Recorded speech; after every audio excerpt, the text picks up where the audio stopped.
Trigger warning: tonight's stream will involve discussions of war, infanticide, and violence. Viewer discretion is advised.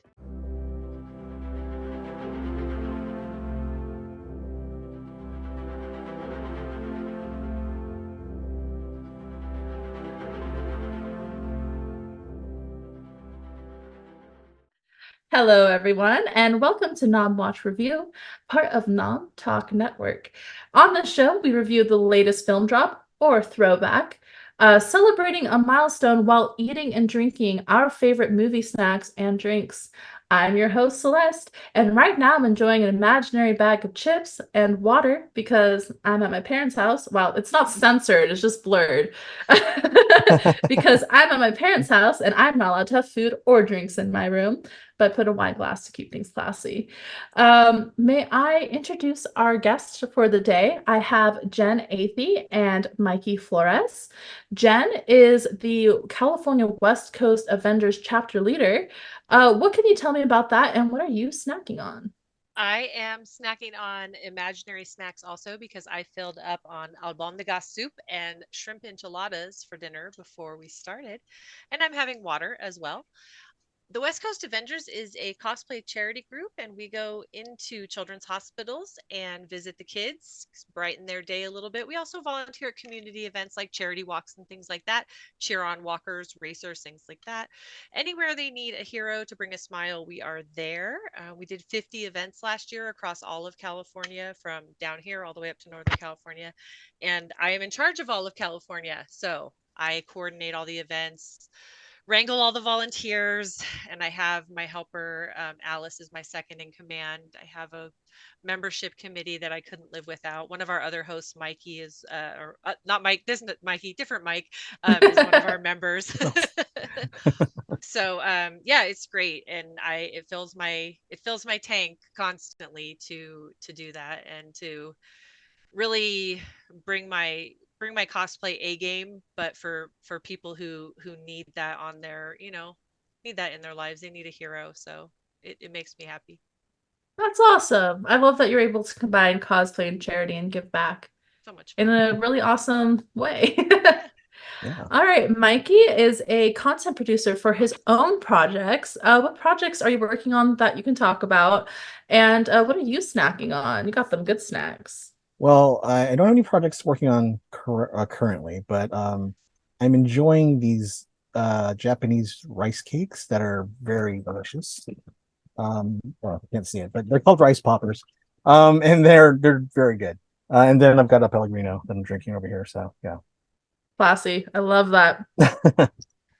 All right, before we get started, I just wanted to give a little shout out. This month, we are fundraising for the Trevor Project. The Trevor Project is a nonprofit organization focused on suicide prevention efforts among LGBTQIA plus youths. So if you make any donations today, it will go towards the Trevor Project. Today, we are talking about The Boy and the Heron from director Hayao Miyazaki.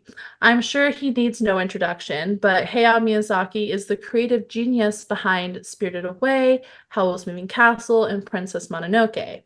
We're going to deep dive not only into our personal impressions of this film, but also the symbolism and imagery used throughout the film and Miyazaki's filmography as a whole. Some food for thought, if you will. So first of all, we're talking a little bit before, and we all come from different sort of backgrounds and relationships with the Ghibli films. So I would love to hear about what were your guys' expectations coming into seeing The Boy and the Heron. Well, I'll start. I didn't know what to expect. It was my first Miyazaki movie. I have not seen any of his other movies, and this one intrigued me because of the American voice cast. And I will see the Japanese version now that I've seen the American. I wanted to see it first without having to read what was happening Mhm. so I could have an idea of what was going on, and then I'll see it in the original language. My kids, who are 23 and 24, my daughter loves his movies. And usually if my kids think I'll like something, they'll be like, "Mom, you got to watch this."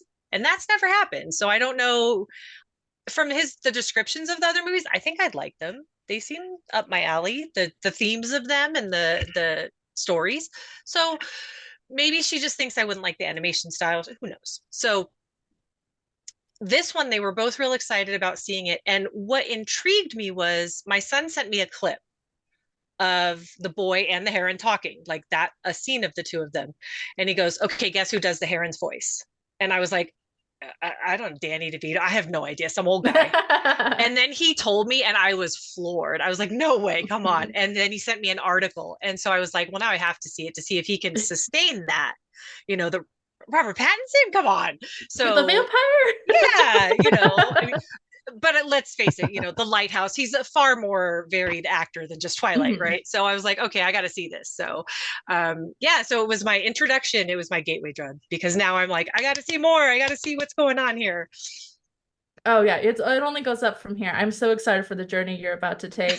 And we'll definitely talk about Robert Pattinson and like what he brought to this shortly. But first, let me hear, Mikey, what did you expect coming into this film?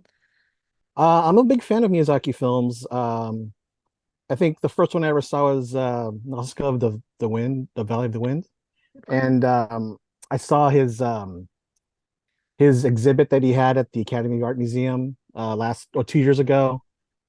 Big fan of his work. I haven't seen too many of his films in theater, and that's always a treat when you get to see something new that he did in theaters. Whereas like a lot of the stuff has been out for a while and they just re-release it and put it in theaters again. So by that point I've already seen it like on video or something, but I was expecting lots of great symbolism, imagery. I expected, since this was his first movie back from retirement, I figured this was something epic that he wanted to say. Yeah. It had to be something big for him to come out of retirement to want to do. And so I was looking forward to that. So it was very anxious. Anticipating this movie. So yeah.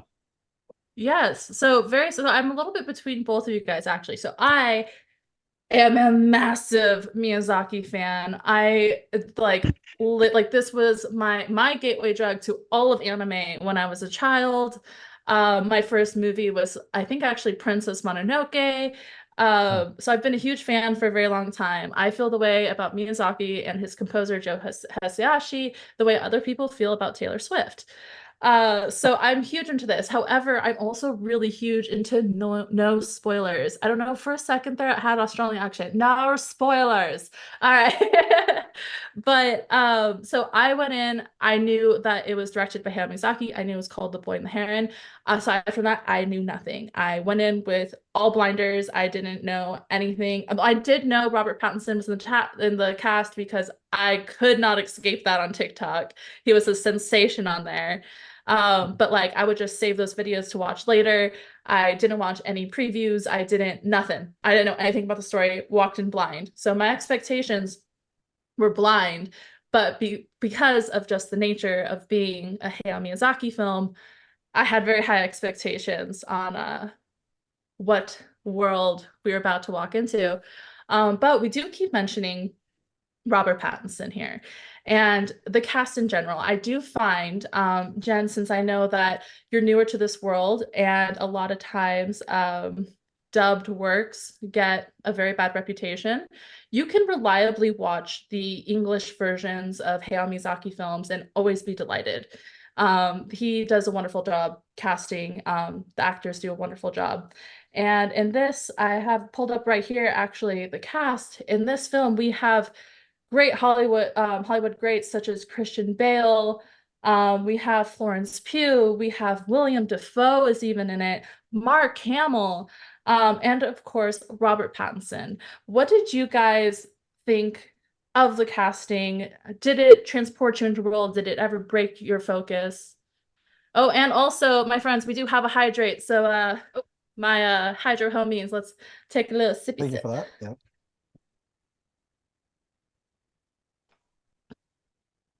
So what did you guys think? I want to go? I'll go first. I thought that the casting was great. The English casting was great. I thought they had some very interesting choices. Robert Pattinson was very interesting. I thought he did a good job. The one that I thought was very weird was Dave Bautista as the Penguin. Oh my goodness. Not Penguin. What was it? With the Pelican? Parrot King. The Parrot King. Oh my Yeah, yeah. goodness. Yeah. Yeah, Well, I thought that was really funny. yeah. Because like his voice is so distinctive. I was like, wait a minute, I didn't know it right when I went into it, and I was like, oh, that's so weird. But I felt like Oh, I didn't even realize it was him. yeah, Sorry, I'm looking at the cast right now. and his and so like the I always find that the English dub versions of his works are really well casted. Usually like I'm more of like I like to go the subtitle route, but I mean when I see one of his films in theaters, I like to try to see the English dub version. And I thought it was spot on this time. It was great. Yeah. Yeah. How about you, I Jen? I think Dave Bautista is the only one who actually took me out of it, his voice, Oh, because I just really? always picture him as Drax, or if you saw Yeah. Glass Onion, the Knives Out sequel, Mhm. his Yes. absolutely little trash can character from that movie. I just was like, All but right, Dave Bautista. I just saw him in that M. Night Shyamalan movie, oh, the The cabin, Cabin. the He was knock at actually the really. I door. thought he was good in that. I thought he was. Oh, You yeah. know. I need to see that one. What made me laugh was because my son and I, our love language is movies and movie memes, and he sent me one, or I sent him one that's, it was a letterboxed category of movies featuring Robert Pattinson and Willem Dafoe, where a guy gets emotionally invested in killing a bird. I don't know. I can't get it to show, but it was The Lighthouse and The Boy and the Heron, and so Oh, that's so funny. that made me laugh. But when I saw it in the Yeah. theater, aside from the lady next to me who made her gigantic popcorn last the entire movie by eating it one piece at a time and just crunching in my ear the whole time, there was a lady who was so excited, had no idea who was in the movie apparently, and yelled everyone's name as the cast went by. And when Mark Hamill came on the screen, I think she needed a cigarette and a glass of wine because the way she said his name, I was like, I want to be that happy about something in my life right now. Because, oh, wow. But no, it was, I knew Robert Pattinson was in it, and I think I knew one other, maybe I knew Florence Pugh was in it, but I had forgotten. But I figured it Yeah. out when I heard her talk for a little bit. I'm like, I think that's her. But no, I thought they did a wonderful job. Hmm. I didn't know I didn't know who the little boy was, and that's probably fine because I never really know who kid actors are. And Yeah. Christian Bale is such a Mm. chameleon in a lot of Hmm. things that I couldn't pick up on him, but I thought they did a great job just in general. I mean, I would have still never expected that performance from Robert Pattinson as a voice actor. I would have never pictured him as a voice actor. He's such a versatile actor in as a person. He embodies roles. There's a movie called Good Time that he did with the Hmm. Safdie brothers. It's he's so good in that. And it's just a kind of a weird movie, but he's just so good in that. And The Yeah. Lighthouse, which is so weird, but He likes yeah, weird. he does like weird and he's good at weird. I just I really was never taken out of it, except like I said, the first time I heard Dave Bautista, and I kind of got used to it. I just thought it was just it was a very engaging movie. It was visually just so beautiful that Yeah. the voices, even Mark Hamill, he didn't sound like the Joker. He didn't sound like Luke Skywalker. He's so Hmm. talented also that they made these characters just really come to life for me. Yeah. Yeah. Yeah, no, it's so all-encompassing the way that they do the casting for Miyazaki's films. And actually, as Heartless Seven in our comments actually pointed out, this isn't Christian Bale's first time dubbing one of his films. In fact, Oh. Christian Bale had a very prolific role in the very famous Howl's Moving Castle, where he played the titular character Howl. And I'm gonna be honest, of all, like, I know Christian Bale has a reputation, da, da, da, but of all his roles, Howl is the most crush-worthy. So, like, Christian Bale did something there. Totally different man than he was in this film. Yeah. Right. But no, I thought, like, I'm gonna be honest, once again, I walked in totally blind. The only reason I knew Robert Pattinson is thanks to the clock app. But I was so impressed. I almost wish I didn't know it was Robert Pattinson. Like, I'll be honest, if that lady was standing up shouting out the characters, I would have been like, take her out. Like, leave. Because like I don't like it to be like tainted. Because Yeah. like you said, you know how like you couldn't stop hearing Dave Bautista, usually I'm like, oh, I can't stop hearing this person. I'm glad I didn't know Florence Pugh wasn't in it. I'm glad I didn't Mhm. know any of that stuff. But Robert Pattinson, made such strong character choices with that like weird, like raspy, evil little voice that he did. Like honestly, a voice that makes me think of like playing the bad guy when you're with like your like little niece or nephew, like a little kid, you're like, and the wizard comes like, like just like a weird little voice. It was so imaginative. I could see And I his thought he physicality when he was really, doing it. one more time. I could see his physicality when he was doing the voices. You know what I mean? Yes, and I think a good voice actor embodies it, Yeah. definitely. So I was really impressed with the cast as well, but honestly, I can't add more than what you guys said. I think you guys touched upon it very nicely. Thankfully, she was Um, just doing that when the credits were rolling. If she had done it during the movie, I would not be here. I would probably be in prison. Oh, okay. It was Yeah. like okay. Yeah. Thank you for the clarification because I was gonna rage for you. I was like, Oh no, no, there would have oh been a no. conversation with the manager and the whole 9 yards. Yeah, I was like, I'm sorry, who raised you? Like, Right. who like I don't know, like I do that when I'm like watching at home, so not totally Right. guiltless, but in the movie, I'm like, ah, the audacity. Um, at this point, I do want to admit a little spoiler warning in case you guys were not aware, we are going to be discussing a lot of spoilers for this film. We're going to turn over as many stones as we can in the next 40 to 50-ish minutes. So in case you guys aren't familiar, in case you haven't seen the film, in case you're interested in seeing the film, in case you need to just jog your memory, the Boy and the Heron takes place during the Pacific War, with the main character, Mahito Maki, loses his mother in a hospital fire. Plagued by PTSD-like nightmares based around saving his mother from the fires, Mahito moves on in life as his father marries who is revealed to be his mother's sister, Natsuko, and moves into his ancestral home. Here he finds a gray heron who tries to entice Mahito to go away with him to a mysterious building, even trying to swarm him with toads near a pond until they are chased off by arrows. When Mahito refuses to leave, Natsuko disappears into the forest, prompting Mahito to go on a quest to save her. From there, Mahito embarks on a journey into another world, another realm, depending on how you look at it, where he meets various characters who help and hinder him on his quest. He immediately finds himself on an island world with nothing else around, a brutal land where many of the inhabitants, which include the Wara Wara, a bubble-like entity, white pelicans from another land, and man-eating parakeets, are starving and trying to survive.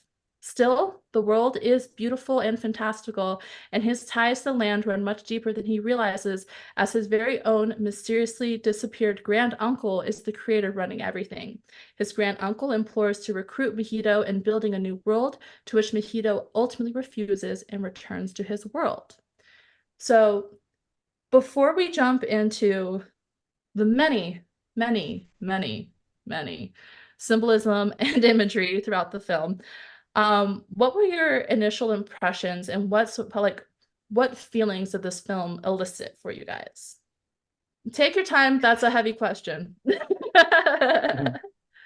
I I text both my kids when I got out. I have a group chat with them, obviously, and I was like, "Hey guys, help your mom out," because I could see that this movie meant a lot of things. This movie doesn't mean one thing, and I could see how this movie obviously is about war.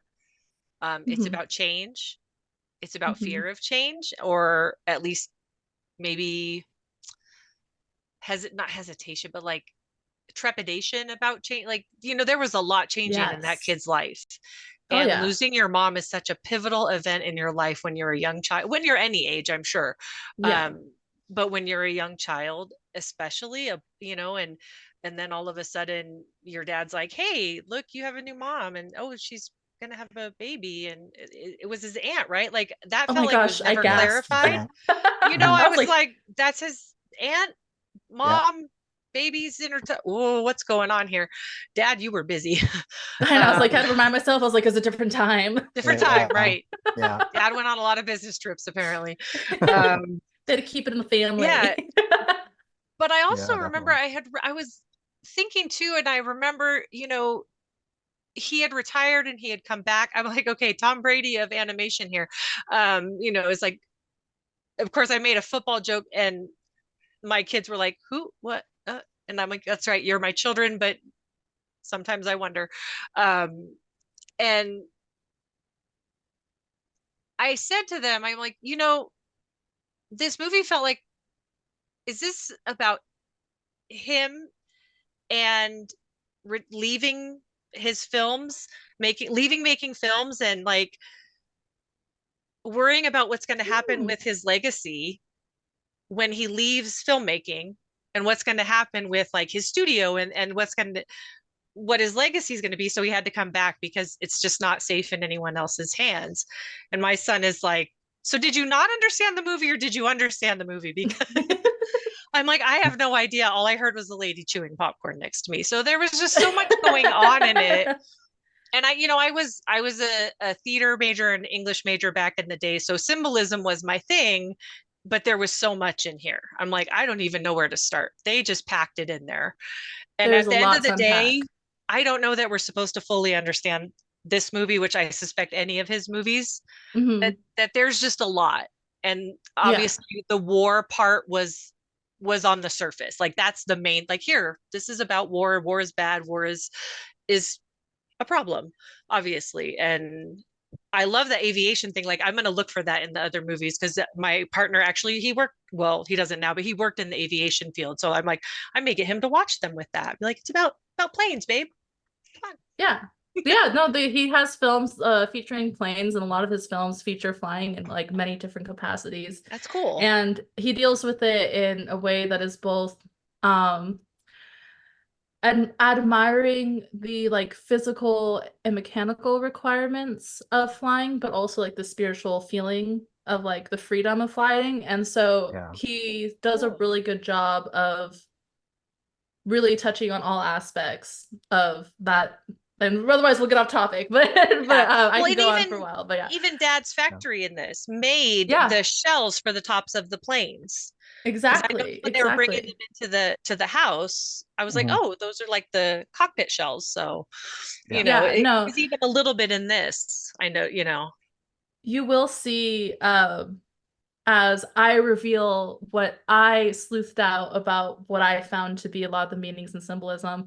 I'll explain kind of how I came across like the realizations. And it was because I was also very it piqued my curiosity, it piqued my interest, it piqued the philosopher in me. That made me want to follow that thread and see what the underlying meanings were, because it really is, and what is quintessential to Miyazaki, this really fantastical, imaginative world. So like I like agree with you, like it's definitely a journey you go on with this film. What were your impressions, Mikey? Uh, a lot of the same things that have been brought up already. I felt like um, he had a lot of things to say about loss, Mm-hmm. about grieving, about how to get over, how to cope with it. He was also coping with. I think he came back to this. He came back to animation because he had a story to tell about what he felt about how Japan was after the war, and Yes. how people were also, they weren't just grieving for people they lost during the war, but for their entire country. Mm-hmm. And the symbolism of the fire being Yes. destructive, and water giving life. Um, I Okay. I think a lot of that stuff was in there, and I love the fact that, like, with his movies, you watch the movie and then you still think about it, and you have to go back and you look into the meaning of Yes. it. And so it's like, you're never really done with the movie. You're just kind of like learning more about it, and just like it's that's the type of movie he makes. He makes animation that means something, that truly means Yeah. something, that you have to look up and understand, Mm-hmm. and you might not even understand until a year later or 2 years later, and then you can piece together things that, like, from his other movies, that, like, he's trying to say here. And it's just, Yeah. it really gets the imagination going, it gets you thinking. Mm-hmm. And that's why I love his movies. Yeah, Yeah. and it's so true what you mentioned about like the pain that not just Japan but the world went Yeah. through about war is Yeah. so it's like such a strong theme throughout this. And actually, I think that's the perfect segue to bring us to our next topic, But before I do want to give a trigger warning. Just so people are aware, we are going to be talking about about symbolism and imagery in a movie that does take place during World War II and the Pacific War. And it does deal with serious subjects such as death, loss of infant or baby's lives. So if that is something that would be difficult for you, I do recommend stepping away from the computer for a bit, or if you're watching a recording, skipping ahead a couple minutes. Hopefully we're able to put a marker in when it's done so you can just skip ahead. But with that warning in place, I would like to start with something that Mikey just talked about, actually. Also, thank you, Heartless7. By the way, I hope your name has to do with Kingdom Hearts. I did need that posture check. I was a little shrimp.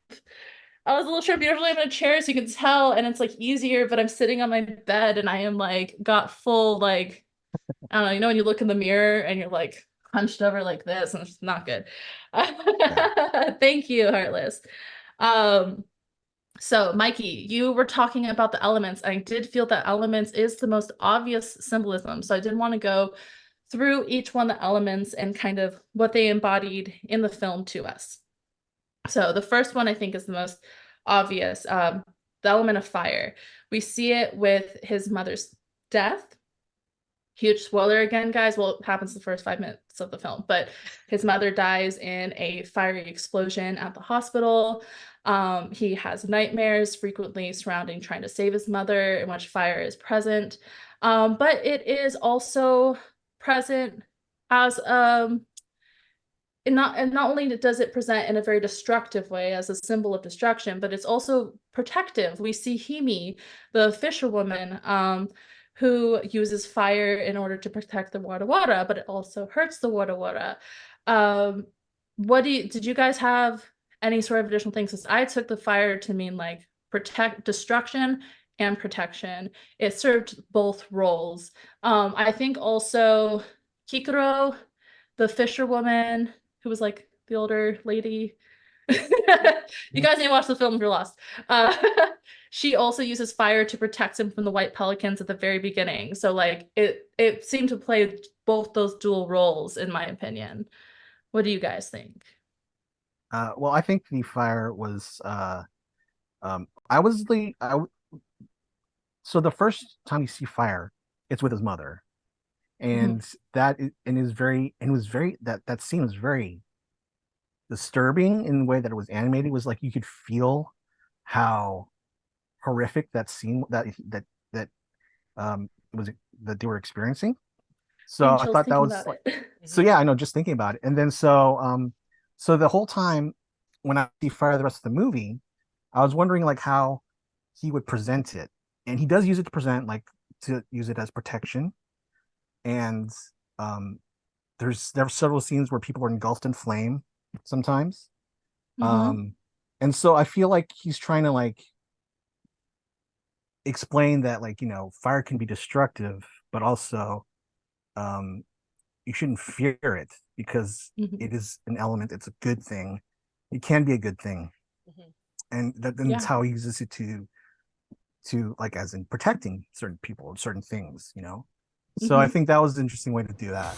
And I think it was about maybe getting the main character to get to not fear fire as much, because that's what took his mother.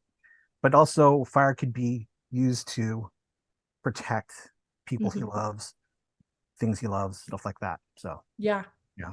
And fire destroys things, but some things that are destroyed come back from that destruction. So in a way, while fire was responsible for the worst thing that happened to him, he didn't fear it, and it did end up protecting. Like, to me, I know one of the things that, and it wasn't so much used in this, but when I've written in the past or things I've read, fire is also cleansing. So it wasn't used so much in this, but fire can be very cleansing. Like, I live in a forest, and forest fires terrify me, but I also know they're necessary sometimes, right? And there was just 3 days of controlled burns, and not everyone in town knew that. So, Oh so there was a lot of no. why do I see smoke? And it was a controlled burn. And some of us knew and some of us didn't. So, I get that even though it was protecting, there's still a panic behind it, right? So Yeah. in a way, yes, it was protecting him, but he was then to me, like, he was like facing his fear too. Like he was using his to me, like, in my head, I kind of go, oh my God, this poor kid.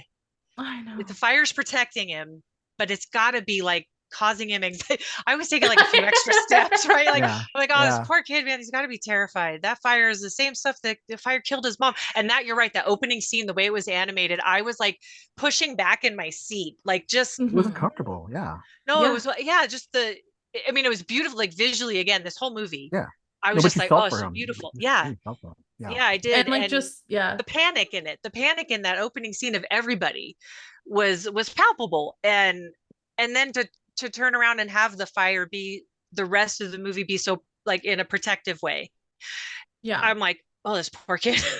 I But know. it's interesting to see the symbolism flipped like that. And it was, I think my brain got to a point with this movie where there was so much symbolism, it just kind of switched it off. Because like I was trying to apply what I learned in college, when I took international theater as for a semester, and it was like part of it was about Japanese theater and Japanese symbolism, and I'm like, nope, my brain was like, no, we're not doing that right now, we're just going to watch this movie. So yeah, I was like, all right, we're not accessing any of my knowledge. It was just, yeah, it was an interesting flip to put on this poor kid who already had so much put on him. It was just really well done. Yeah. No, I agree with everything you saying. I do have a question that I want to ask you, Jen, but I'm actually gonna wait because there's just more things I want to pick your brain on before I ask. So we're gonna move on to water, which I feel like was another very prolific theme throughout it. We saw it with the heron's magic. He used water. Water was deceitful a couple times with the way that he like made his mother lay out. The supernatural toads that swarm him. And the fact that this island is adrift in a bunch of water, and it is where all these souls are taking these sailboats to move on to the next phase of their life. So water, I'm gonna be honest, of all of them, I had the hardest time quantifying exactly what I felt its purpose was in the film. Because usually water is the opposite of fire. Water is what puts out fire. But it wasn't really treated that way, because it felt like the heron, which was like signified by air and water, was like almost something to not be trusted. It was almost like water was deceiving. So I like mood boarded this. Like I kind of just put on like suffocation, he was under the toads, it was starting to cover his face. But then on the other hand, water puts out fire. Maybe you guys can help me sort out what I'm trying to get from here, because I know water has a role. I'm just not sure what Miyazaki was trying to portray to us as the audience. And please, those in the comments, feel free to chime in with your ideas too. We are in this class together. I'm not too sure about what it exactly meant. I felt like water was a good example of the mystery of what was going on. And so like things that were happening that he didn't understand had a very liquid kind of movement to it, or were in water. And I felt like it kind of like it was kind of something that Mahito was like, water meant things that he didn't quite have a grasp on. And it was more of the mystery of what was going on. You know what I mean? Oh, like all the creatures that were in water or around the water, like when the frogs like jumped up on him and stuff like that. And it's like it adds to like the confusion of what he was going through and the mystery of what it was. And so I feel like that's what I got from it. But yeah, it's another one that I'm just kind of like, interesting. I still like trying to grasp that too, so. Yeah, no, I think it's a really challenging one. It's kind of like in nature, it's almost like water, and that like when you try to get the concept of it and you grip too tight, it just kind of runs through your fingers and you're like, Yeah, it's yeah. just slipping away. How about you, Jen? What thoughts did you maybe have?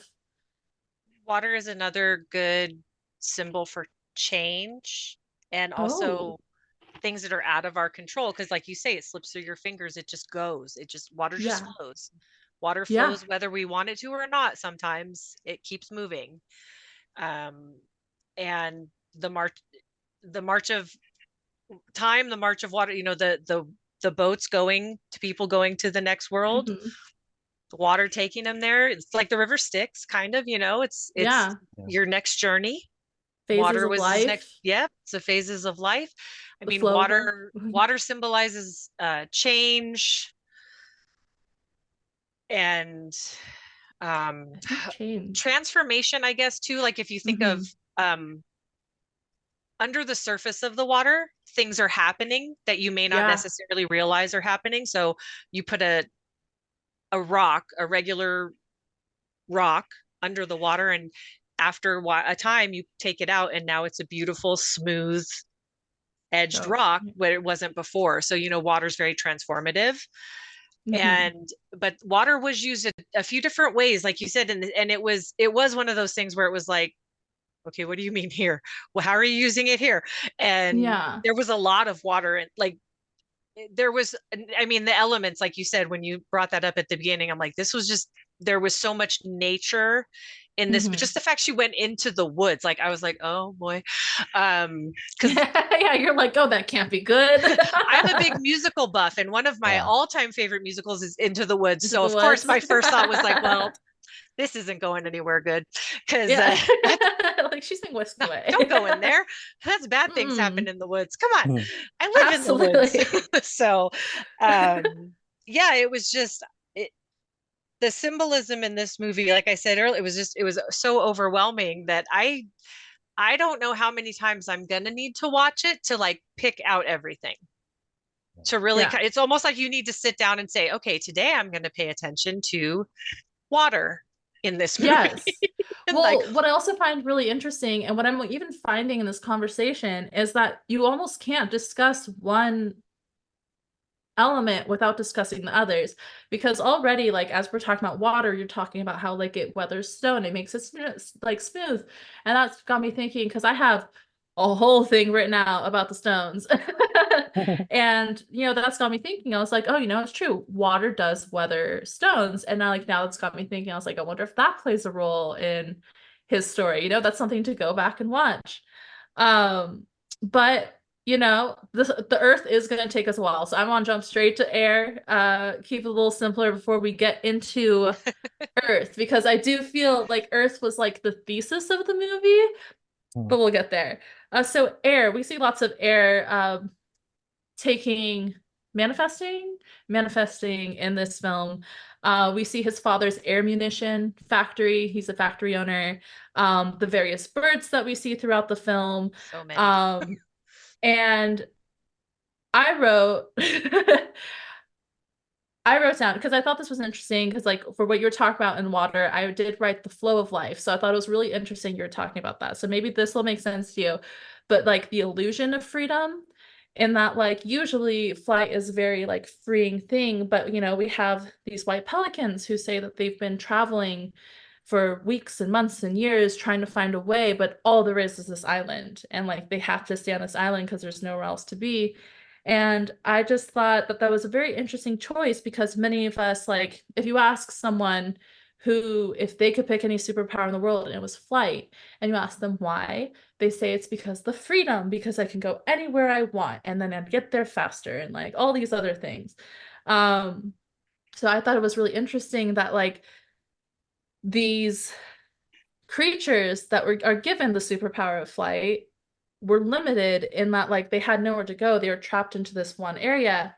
And again, it was kind of like the water where I was like, I know there's something here. I know that he made this choice for a reason, but I'm not totally sure what that reason is. Let's put our feet in Miyazaki's shoes for a second. What are we thinking he's thinking?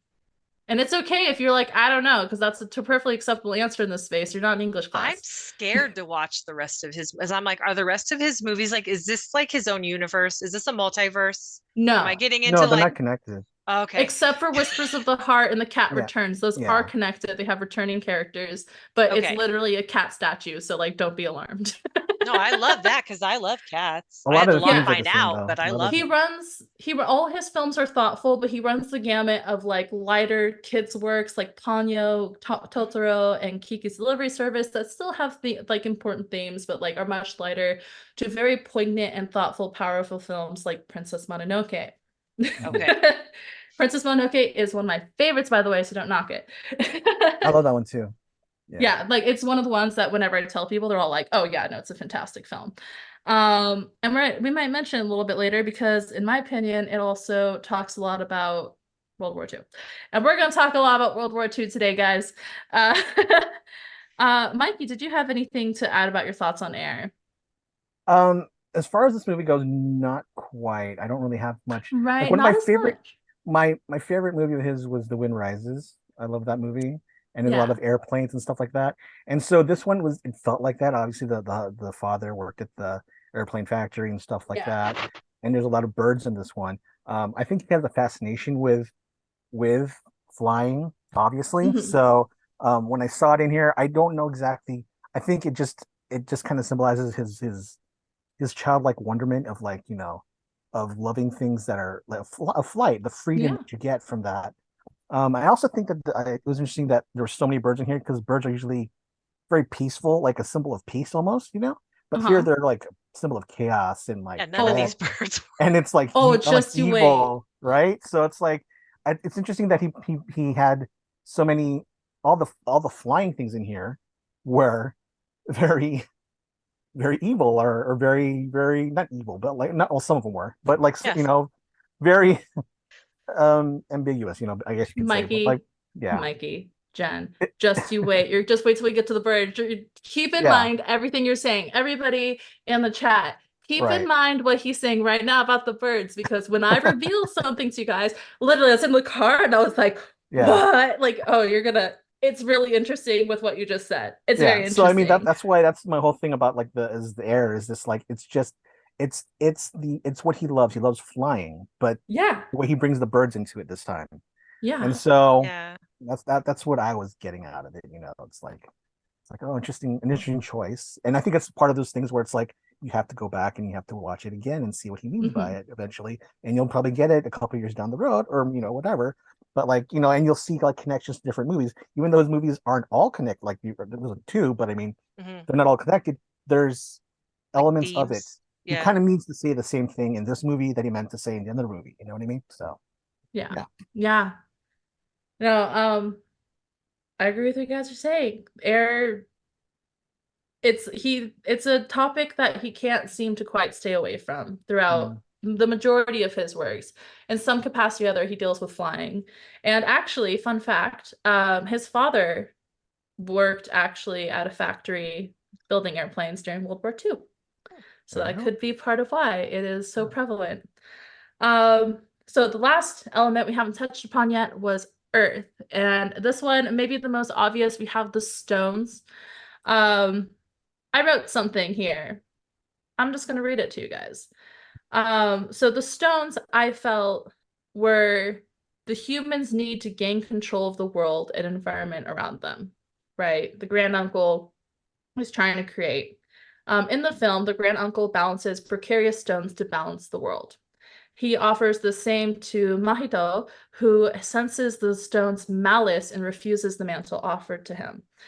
His grand uncle scours the universe and returns to Mahito, offering the new malice-free stones and urging him to use them to create a new peaceful world, unlike the world of violence that he has created. Mahito runs his fingers along the scar he gave himself early in the film and again refuses. In a post by Hadoukenman on Reddit, I actually thought it was really interesting. I'm not the only person who noticed this.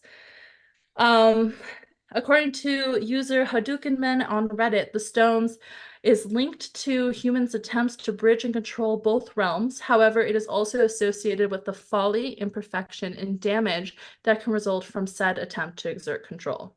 Instead, Mahito must forge forward in reality with all the fire, all the pain, all the malice that exists, because that is simply what it is to live and to be human. It is also interesting to look at this message, not only in a world where it seems new horrors and atrocities are being committed and witnessed on a global scale unlike we've ever seen before, but also through the lens of Japan's history and Japan's insistence and many other countries' insistence to purge their dark and bloody histories and pretend to move forward under the veil of a kawaii culture, and instead of not healing and learning from the pain of the past, but instead masking it. Like I said, I have a lot of opinions. When we get to the birds, it's very much like that, where I just like have a whole thing about it. But I did feel that this was really just like, there's a lot of different themes and theses throughout the story, like themes about grieving and loss, and like you said, change.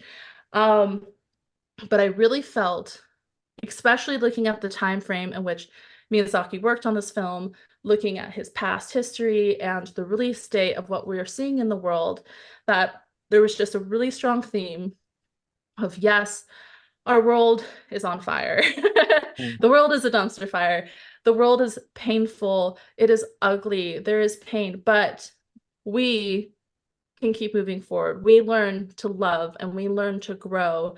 And even if there is some magic, here's some malice-free stones, create a peaceful world, our world is still worth the pain of trying to create something better with what we have.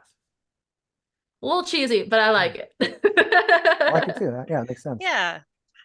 Yeah. Does any of those thoughts like change the way that you guys viewed some of the themes of the film? Is this something that you realized? Is this something that you felt but maybe couldn't put words to? But before you said what you said, I thought that the stones were basically just symbolizing Japan, Earth, things that like were grounded in where he is, things that he can control, his studio, things like that. That create, that you could use to create. You can't really harness, you can harness the wind, but it's still the wind. It goes wherever it wants. You can harness water, but it goes wherever it wants. But stones represent things that he can control. And so I felt like that's kind of that's why the stones were so important, in the story. And it could symbolize many things. It could symbolize, like I thought it could symbolize Japan, things that he loved, like the land that he loved, his home, his studio, things like that. And so it was like, you can create with this, and if you don't like what it's being created with it, you can redo it. It's not like water that's just flowing and you can't really control it. It's not like fire, you can't really control it. But you can control the earth. You can control fire because it's tangible. It's something, or not. You can control stones because it's tangible. You can feel it. You can have it in your hands. You can shape it. Yeah. So that's kind of what I kind of was thinking with it. So yeah.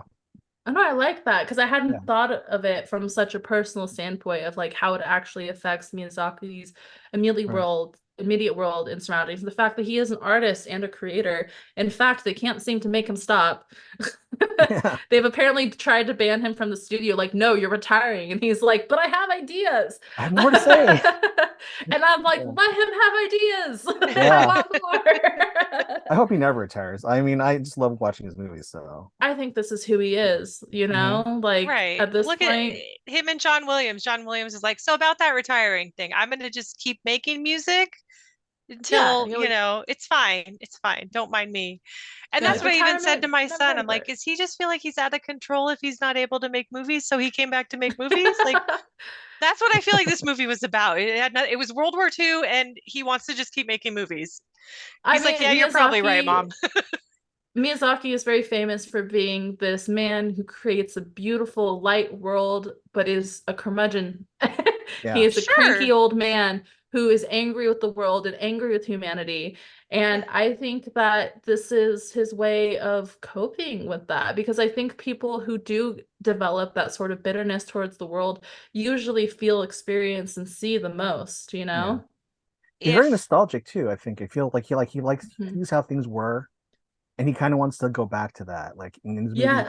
he kind of wants to tell people, this is how I see things, how I remember things, and this is how I feel like things should be. And Yeah. And I know the world is different, but this is my interpretation of what should be. What is the perfect world?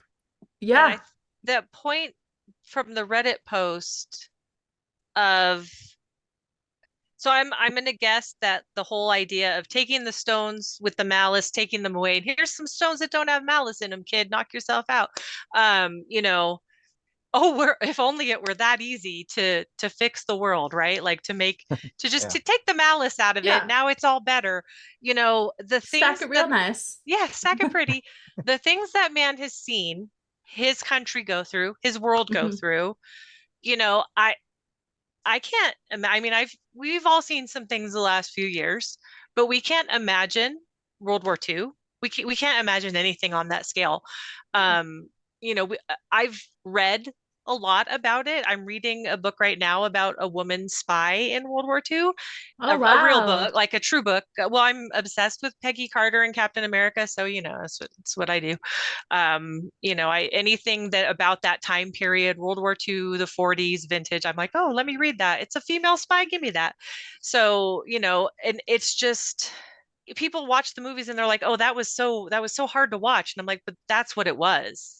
So Yeah. yeah, it was hard for you to watch. Now imagine living in it like your grandparents or your great grandparents did, you know.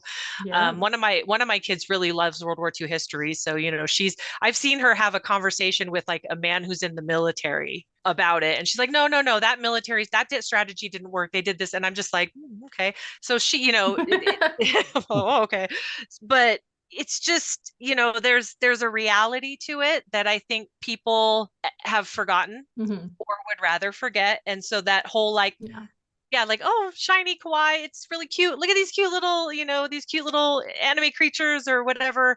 And these birds were not, well, no, the parakeets were kind of cute, but they ate people. So, you know, like, and the heron, the old man in that heron, I was like, what is this? This Oh, is the way he was horrifying. drawn was like, Yeah, I'm like, oh, he needs to have that nose Yeah. like that. He's a the, dermatologist. the first time I But saw the heron with the teeth, I was like, I like it. I was that like, I don't like that at that was all. almost worse than the actual face of the man. I was Just like, the that's teeth, I was horrifying. just like, oh, the heron ain't right. No, don't put human teeth in a bird. What's So you going on? mentioned the parakeet, so I'm going to use Yeah. that as Yeah. the perfect segue Yeah, because let's I talk about these do. birds. Okay, yeah, I've been dying. Okay, so the parakeets, the white pelicans, and the gray heron. Miyazaki has a long history of playing with themes and symbolism of World War II, as seen in many other films, such as Princess Mononoke, Howl's Moving Castle, Nausicaa, The Valley of the Wind. We're going to start with the parakeets, and I think I'm gonna leave this one up to you. Do you guys want to share what you guys think about the parakeets, or do you want to learn a fun fact about them before you share? Well, I'll hear the fact. I want to Yeah, hear I the want a fact. fun fact, please. Yeah. Okay, it might flow into the white pelican. We might just do this all in one bit, so I'm sorry, I might talk for a second. Go for Yeah. it. All right, so I thought the choice of parakeets was very interesting too. I was wondering what the history of parakeets in Japan was. Like, I knew that parakeets were often kept in shops. Like, I thought maybe that they might be symbols of good luck. And I was just confused as to why were they such kind of a terrifying, like there were so many of them. They like killed the or whatever we're allowed to say on here. They got rid of the blacksmith. Like they're very like scary, intimidating birds. So I looked it up, and as it turns out, parakeets are not from Japan. They are an invasive species. Mm. They're actually originally from India. They were India and Sri Lanka. Parakeets were a popular exotic bird. They were released for being too noisy. In the film, they are violent and impatient creatures. While they are a very obvious symbol of the violence that war invokes, looking at the historical introduction is interesting to consider, especially considering Japan's and India's relationship during World War II. They were not friends. They did not get along. Hmm. The choice of using a parakeet takes on particular interest when you take into consideration the history of the white pelican. Can I get any guesses from you two where the white pelican is from? It is also an invasive species. We get one guess each. Oh, America. It is! You are correct. It is Oh, from North America. Again, another invasive species. What I find most interesting about the use of the white pelican is that in World War II, a common piece of Japanese propaganda to encourage their citizens to fight to the very last person and prefer to commit hara-kiri rather than be captured was the rumor that Americans would not hesitate to eat even babies. Considering the gosh. white pelican's role in the movie, where they consume the wada wada, who are trying to be reborn souls, and then the firepower that both protected and harmed the wada wada, which is reminiscent of kamikaze ideology from during the war, the choice of using the white pelican is certainly thought-provoking. It is interesting to note that it is stated that the wada wada have not flown for some time. For some time, a potential nod at Japan's population decline during the Pacific War. Still, Miyazaki always treats his stories with the same ethical grayness that have become signature with his thoughtful look at humanity. The white pelicans are given a redeeming moment in which one defends his fellow birds' actions, as it is revealed they are not from this world and are trapped and starving with no way to survive. Despite the pain that the white pelican caused, Mahito still gives the bird an honorable burial. But now, let's roll back a little bit to what Mikey was saying about the white pelicans and how the birds causing violence, about the parakeets that Jen was talking about, how they were man-eating. And then you take into consideration that they're invasive species from countries that Japan did not have the best reputation with or Mhm. relationship with during the war. And not just that, but what he had the white pelicans do based off Japanese propaganda that was popular at the time. And I don't know about you guys, but my mind was blown. Yeah. I have not seen anyone talk about this online. I'm just a big history nerd and I'm married to someone who's in the military, so he knows a lot of the propaganda. Mhm. Yeah, that's Yeah, yeah. I Right? mean, I don't, definitely. I The yeah. think the layers. I'm gonna have to go see this movie like 4 more times now.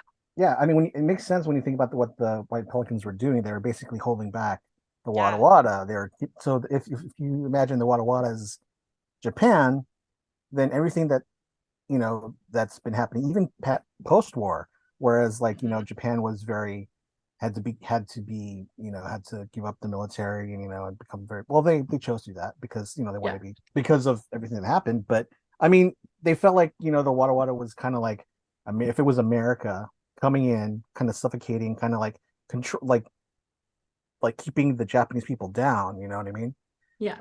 Like military bases in Japan, And like Okinawa. yeah, like occupying Japan, stuff like that, Hmm. things like that. It's kind of like him saying, that they were basically invasive species that were like holding them down, and he did give them a redeeming, moment, saying that like just because they did that, they're not all bad. Just like Hmm. like if we can all live together, we can all be peaceful together, and just give them the chance to prove themselves, and be free Yeah. and everything. And I'm So, realizing just now, actually, because of what you said, that like the white pelican getting a redeeming moment when it'd be really easy to blame them for like killing what is essentially like the cute thing of the Miyazaki film. And Jen, and everyone in Miyazaki's right. films, he's got cute little suit spirits, he's got little kodamas, like he's got something cute. And like nothing horrifying ever happens to them like in this. And it's occurring to me that maybe what he's saying is that under horrible circumstances that we all do horrible things, because it's Mhm. true. What Americans did to Japanese people was horrible. Like what other people have done to other countries have done to other people have been horribly horrible. And maybe it's giving a little grace to say that when given the circumstances, sometimes what you have to do is survive. But that doesn't mean that you're not human, doesn't mean that you're like worth being treated more lowly and like don't deserve like an honorable thing like a burial just because I don't know. That literally this is all I'm coming up with right now. So, Mhm. so Well, what do you I think? I think also that he recognized that that one bird was not the whole group of birds, Hmm. right? So Yeah. like you said, that just because of what the actions of the group were doesn't mean that one Mhm. bird should be denied an honorable burial, right? We aren't all responsible at the end of the day. And I know that, what is it, the ignorance of the law is not innocence, but um you know just following orders, right? He was following orders. He was doing what everyone else was doing. But, I think of it, and you say, everybody does terrible things sometimes. And yeah, it was war, and they were an invasive species. But I'm like, yeah, but we were doing terrible things to Japanese people here in America too. So I So don't know if we should be that forgiving about it. So, like, bad. Well, I think just, that's what's beautiful about Miyazaki is yeah, that, like, and you will find this in many of his films, but even characters that, like, you think, like, especially when I was a kid, I'd watch these films, I'd be like, that's the bad guy. And then I watch them as an adult, and it's like, well, no, actually, like, they're very nuanced characters and they're right, multifaceted. And, like, it's just a common theme in a lot of his things to point out that, like, man is neither good nor bad. It's mhm, this weird in between state. right. And I know it's a bird, but it's about finding the humanity, or we'll call it Yeah. the grace, finding the grace in the individual, since it's Yeah. a bird and not Yeah. humanity. So, Yeah. You know, and it's the forgiveness and finding that moment of connection. Yeah. and what if like the fact that they're all in that world where every where the birds are mean to each other and to people and everything, but then they were trying to break free and get out, and once they got out, Yeah. they're free to like be peaceful, be Birds. whatever, be Yeah. birds, but like Mhm. everything that happened back there, like, well, that's not who they truly were. They weren't really Hmm. that. They didn't want to be, but they had to Right. be, because of the Yeah. circumstances. But when they got out, they didn't do that. Right. So I mean, that's kind Yeah. of like the whole point is like, let's leave that in the past. That happened. We can't forget it, but we've broken free from that now, and we're trying to like make a better world. Maybe that's what it meant when the Yeah. birds were trying to break free and get out and live in the world of the birds. Yeah. Honestly, that's so beautiful. And honestly, I could go on both your points for a very long time, but we are running low on time. So I want to scoot things along. Like, seriously, you guys bring up great points. I'm really enjoying this. Um, I did want to say one thing about the heron. And I feel like this ties into water. This ties into what Jen was saying about the changing with time, about overcoming fears and stuff like that. So if you look up the meaning of the heron is traditionally viewed as a symbol of death and spirits, actually. Despite Mahito's initial mistrust of the heron, he eventually learns to overcome his distrust and move forward with the presence of the heron, much like he must deal with his mother's death. And this was like the question that I've been wanting to ask Jen throughout this whole thing. You don't have to answer it, but I am not a mother. I'm pretty sure Mikey's not a mother. If you Definitely could not. just, you're like, be a shock. As a mother watching a film that really does deal with the mother's child bond as deeply as it did, how did this maybe impact you in ways that it might not have impacted us? Not only just did you have the connection with your kids introducing you to the films and talking with about it, but like as a mother, is there any ways that this film really like hit you in the feels, so to speak? Oh, I mean, any movie that deals with something like this, I just wanted to hug him and to kind of guide him, and I could feel myself, no, don't go, don't do that. Stop following that bird. Like, what do you, you know, don't follow You're the lady into the stressing. forest. Yeah. Yeah, like, you need a mother, not an aunt who's pregnant by your dad. Like, like, oh, is anyone watching this kid? I know it's the 40s, but come on. I felt really, it I'm is sorry. it is a different perspective to watch a movie like this, because you do feel like I felt I'm estranged from my mom for the most part too. So Mhm. I felt it as a child as well. Like, Oh, there's a loss there, even though it was voluntary, right? So, he doesn't have that mother, and then he's had all these struggles. Everything's changing around him, yeah. and he doesn't have the support. His dad is a 40s dad. His dad is as supportive as he can be. He's like, come on, champ, let's go. You're going to go to school, and here's your new Very mom. 40s. And yeah, Yeah.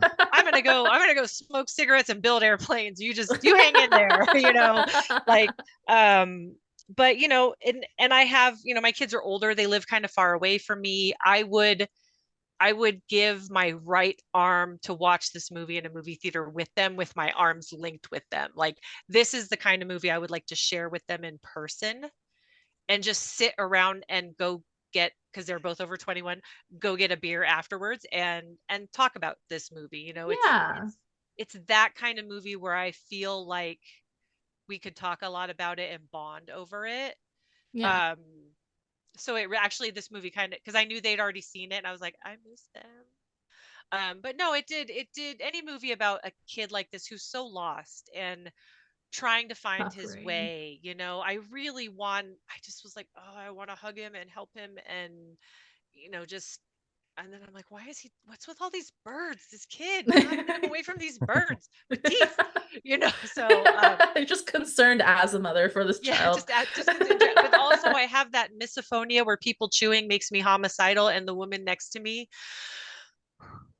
I was getting close to like levels of rage I haven't experienced in a while. So I think I need to See, see the movie Mikey, again. Yeah, I was like, honestly, yeah. See, Mike, is how you know your crunch is all good, yeah, because because Yeah. we I had no never complaints. heard you know There you go.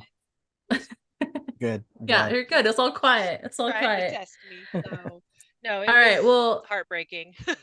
we are running low on time. I did want to touch really briefly the food and drinks in this film. Miyazaki is known for drawing the most delectable looking foods in the world, but Mhm. food and drinks were not as big a presence in this film as it was in other ones. The only ones I could stand out was because I looked it up. There was fish soup that I don't remember. And there is bread and jam, which, not gonna lie, that looks pretty incredible. Have you Yes, guys ever had milk pan bread? I have. That's great. I I love Oh it. yeah. I Okay. think so, but it was Okay, like from Jen. 85 degrees, so it wasn't like, Yeah. Yeah. Great. yeah, All right. It's the scene when like he meets his mother in the young the, version the and little girl Yeah. version of his yeah, mom. yeah, and Yeah, she's making breakfast for him and stuff. That's like, And it's oh. a jam. He goes, tastes just like my mom. And you're like, that's his mom. And I was And like, I she puts knew like a lot of it. jam on it, so it's like like oozing out. I'm like, oh, that looks good. yeah, That was right. Well, it's funny because like it makes me think of like when I was a kid, my best friend's dad versus her mom. When her Yeah, mom made it, we knew it because all neat. When her yeah, dad made it, you knew because the jelly would always like ooze out because he'd always use way yeah. too much. It's the best. Yeah.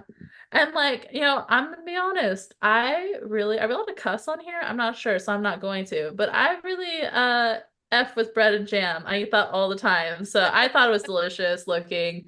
I would totally eat that. And honestly, if we were doing a Nom Tech Talk episode on the foods from this film, hole in one, bread and jam. Maybe we can make milk pan bread. It looks a little scary, but Japanese bakeries, if you can find one near you, they have some of the best baked goods. The bread, I'm milk bread is delicious. Everything is some local delicious. pomegranate jelly. Yeah. Ooh, I love that. Actually, would I be allowed to uh I'm just gonna shout out a little Japanese bakery in my town, not to dox myself, but if any of you guys in the PNW, OYATSUPAN Bakery, incredible milk pan bread, incredible bakeries that have like fresh baked, like from orchards that are nearby, like apple things. I don't know, it's really good. Like Yeah. apple OYATSUPAN, So things. if good. you're in the Find one near PNW. you. Yeah, Yeah, definitely. find a place near you, support your local Japanese or Korean Definitely. bakery. Yeah. Definitely. Yeah. Yeah. Um, so if you guys were to rate this out of 5 buckets of popcorn, what would you guys rate it? I'll go last. I'll go I, first. I would give it a 4. Four? Close to perfect. It wasn't Mm-hmm. my favorite of his movies, Mm-hmm. but it was very good. I enjoyed the message. I enjoyed the imagery. Um, and I left feeling like educated almost and like satisfied and just like artistically, just fulfilled with all the Yeah. beautiful images. So yeah, it was great. Yeah. I Awesome. gave How it a about you, Jen?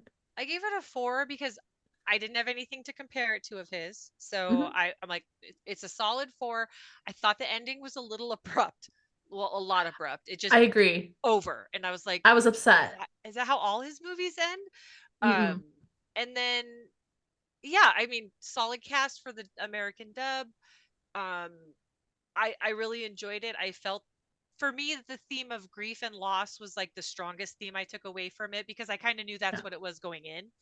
And Mhm. then yeah, I thought it was a solid 4. Maybe after I see some of his other movies, I might change that in my head.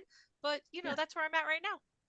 Yeah, it's really funny you say that because I remember the ending was so abrupt. I remember mentioning it to my husband, and my husband was like, "Well, no," because he was like, "Oh, all this happened, and then like I went on with my life," and I was like, Okay. "But it was just so abrupt." So like No, I it do was just agree like with you. blue I screen, was it's like, done. I'm all, oh, okay. yeah, it was like, and then 2 years later we moved back to Tokyo. The end, and I was like, okay. Yeah. That being said, I give it two different ratings. On a scale of a Miyazaki film, I give it a low 4.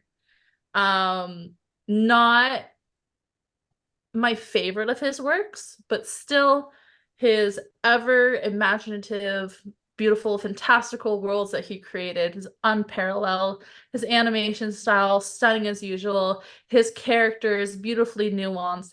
The plot, fantastical and imaginative in ways that I would never have even thought of. That is like, I think that I was like reading something recently that they cannot create AI films in Miyazaki style because it's just its own thing.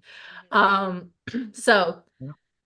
for Miyazaki of 4, on a standard of the average film that you see in theaters, I give it a 4.5 because I just felt like it was more original and just more thought out than a lot of what Hollywood tends to churn out. But Yeah. on a scale of his personal work, Jen, go watch Princess Mononoke. I will. Gillian Anderson does a voice in that, so I'll have to watch the American dub. Yes. And then Amazing. yes. So good. Billy Crudup's in Yes. it. Billy Oh. Crystal's in it. Oh. I'm trying to think of who else. Oh, it's Jodie Foster, I think, is in it. No, someone Oh. like that is The though. Okay. voice of the is the main voice is Claire Danes, I believe. Claire Danes, that's what it is, not Jodie Yeah. Okay. Foster. Thank you. I got them Mhm. kind of confused. Yeah. Redeem, suggest a poll. Celeste and Mikey, which Miyazaki would you choose as the best of? You go first, Mikey, because I'm between two. Best of Uh, Miyazaki film. Wind Rises. What's your favorite? I just love that movie. I just love it. It's great. It just looks I'm a beautiful. cliche. I'm a cliche. I am torn for most of my life. Hands down, I would say Princess Mononoke. It is the perfect film. Everything about it. The soundtrack, Mhm. stunning. Forget about it. It is a masterpiece. I listen to it when you say you live through forest, pop in the soundtrack for Princess Mononoke, walk to the forest, and tell me it doesn't cure depression.